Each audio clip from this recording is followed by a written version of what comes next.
and welcome back to another episode of Cocktails with Ciara. My name is Ciara and I'm a whiskey-loving Irish gal who's on a cocktail voyage of discovery. I have zero professional bar experience other than a passion for making mixed drinks at home and showing you how I do it. So hit that subscribe button, stick around, and we both just might learn something, because if I can do it, you can do it. In today's video, we are going to be making the classic warming winter tipple and kind of the unofficial drink of Christmas. We're going to be making some mulled wine. A good mulled wine is one of those stunning sensory experiences. It is so much more than just the taste of the drink itself. When I think of mulled wine, I think of browsing Christmas markets in some beautiful European city. Being from Ireland, I'm so lucky to have so many incredible European cities on my doorstep, and whenever I do a little winter getaway, going to a Christmas market and having some mulled wine is always top on the list. Nothing gets you in the Christmas spirit like a frickin' Christmas market. They are just the best thing ever. Now, given the year that is 2020, I am not quite sure that I'll be making it to my beloved European Christmas markets this year. So it is up to me to make my own beautiful sensory mulled wine experience. Now, although I have never made mulled wine at home before, and I could be getting ahead of myself by saying this, but actually it seems like it's a lot easier to make at home than I initially thought. I always assumed it involved slaving over a gigantic pot for hours, adding spice after spice, but actually the recipe that I'm working with today is fairly simple, so I'm hoping that I'm not being overconfident. Now, even though most of us have at least tried mulled wine at some point, I think many people don't actually know about the history of this drink. When I realized how old it was, it blew my mind. Now, before we get into the history of mulled wine and I show you how I make it at home for the first time, I wanted to take a second to tell you about my Patreon. It is not only a great way of supporting my channel, but you can also have access to exclusive content. You can join in my monthly Patreon live stream, which is so much fun, and you can also see the footage that is just too tipsy for YouTube. So without rambling on too much, let's get into the history of mulled wine. Now, I know I love talking about how old some of the cocktails that I make here on this channel are, but mulled wine, I have recently learned, is far and away the oldest drink that I will probably ever make here on this channel, and that is really saying something. As a drink, mulled wine dates all the way back to the 2nd century.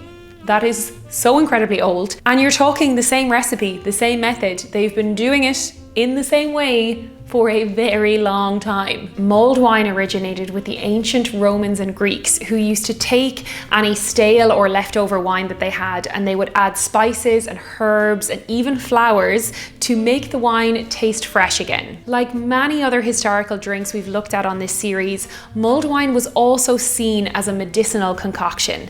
The addition of the herbs and the spices, coupled with the heat of the hot wine, was said to ward off illness and defend their bodies against the cold winters. Since its beginnings in the 2nd century, as you can imagine, the interest in mulled wine kind of faded over the years. However, in certain European countries, it remained hugely popular. It remained particularly popular in countries like Sweden and Germany, where it was known as glue wine. So the German glue wine in particular is still thousands of years old, and its name directly translates to glow wine in English, and it was called this because of the hot, glowing rods of iron that they used to use to heat the wine thousands of years ago.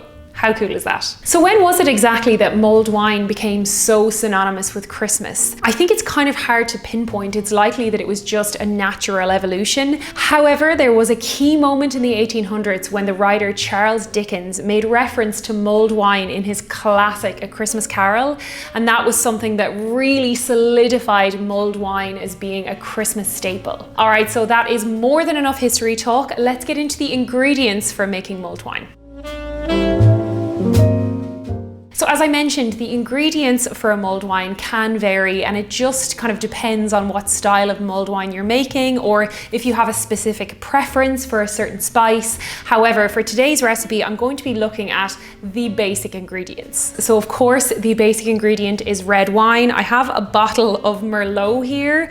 I'm actually not quite sure if that's the exact bottle that I should be using. From what I've heard, when it comes to making your mulled wine at home, the spices are really doing a lot of the work, so you don't need to get a terribly expensive or even moderately expensive bottle. This one is a screw cap, and I think it was under 10 euro. So I feel like if I can make this taste really nice with all my herbs and spices, then I've done very well. Now we're moving on to our spices, and I have a lovely assortment here that I've been picking up. I have some whole cloves, which I'm going to use in the orange slices. I'm going to pop those in. I also have some star anise here. I also have some cinnamon sticks. So I think with all of that, I have all bases covered. So to give it a little extra kick, I also have some brandy and some honey as well. So that is everything that we're going to need. I have my pot here ready to go. My cooker is behind me. So let's get started.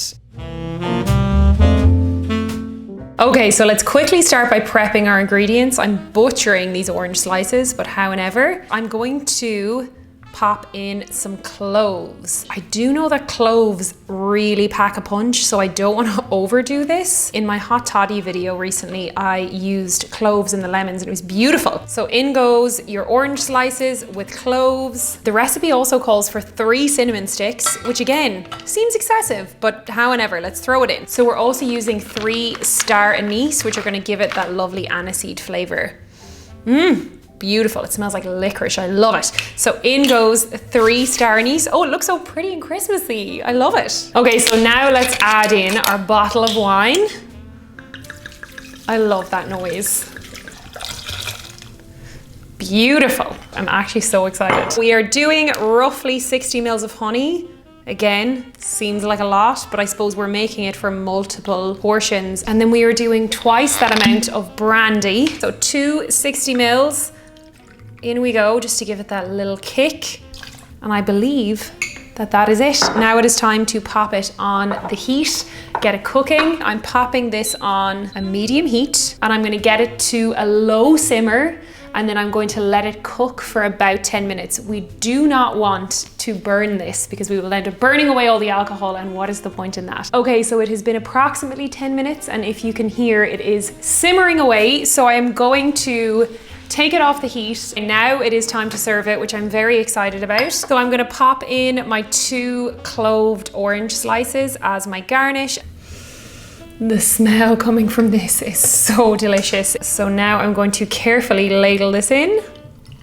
Try not make a mess. Okay, let's just pop that in there. There we go. Oh my God, look how good it looks. There's steam coming off it and everything. Here is my finished mulled wine. I've served this in a hot toddy glass, which is perfect for hot drinks. Now, this isn't boiling, so you don't need to put a spoon in it, but it does have that low handle. But I like to hold it like this. It's so nice. Oh my God. Okay, so without further ado, if you will join me over on my Dr. Evil chair, I want to try this and see how my first homemade mulled wine actually tastes and if I can do it. I'm so excited. Okay, so I'm back in my cocktail drinking chair. It is already getting dark outside. It's not even 4 o'clock, so I'm so excited to try this. My first mulled wine. Cheers. It's like a hug in a cup. I love it. There's a real kick to it. It's gorgeous. Oh, the brandy and the honey. Now, I have had some amazing mulled wines in my time, but this is really good, especially for a first attempt. I'm so impressed. Like I mentioned in the beginning, a good mulled wine is a sensory experience, and that is what I'm getting with this. It is an absolute certainty that I will be making more of this over the Christmas period. It is so nice and actually so easy to put together. I'm so impressed. So it's at this point in the video that I get to sit back, enjoy my mulled wine, and answer some of your questions. These questions were given by members of my Patreon community. If you are interested in joining, I will leave a link in the description below. So I have a question here from Ass Hattery Engaged, who is also known as Jay, who I got the chance to meet in one of my recent Patreon lives, which was so much fun. And Jay asks, If you could spend lockdown anywhere, where would it be and why? That is a very good question, Jay. I have to say that it's probably best that I am locked down exactly where I am right now. It enables me to get my work done. I can kind of give myself a semi-normal schedule. I'm able to continue to make videos. Having said that, if it was a situation of my own design, I would probably put myself in this fabulous house cum studio with all of my family and the people closest to me and everything I needed to work and have fun and have my family with me. So that would be the ideal scenario, but the short answer is I'm probably best being locked down exactly where I am right now. So there you have it. That was my attempt at making mulled wine for the very first time. I have to say, I am so impressed with how this went. I feel like this is just the beginning of my mulled wine journey. And on that note, if you have your own mulled wine recipe, if there's a specific way that you make it in your country or even in your family, please do let me know in the comments. I find it so interesting. I would love to know how you make yours. If you liked this video, feel free to give it a thumbs up. And if you would like to see more cocktail videos, I will leave a playlist up here. I have so many other easy recipes that you can make at home. And if you have not already, then be sure to subscribe to my channel. I post new videos every single week and I would love to have you back for more. Thank you so much for watching and I will see you on my next one. Cheers!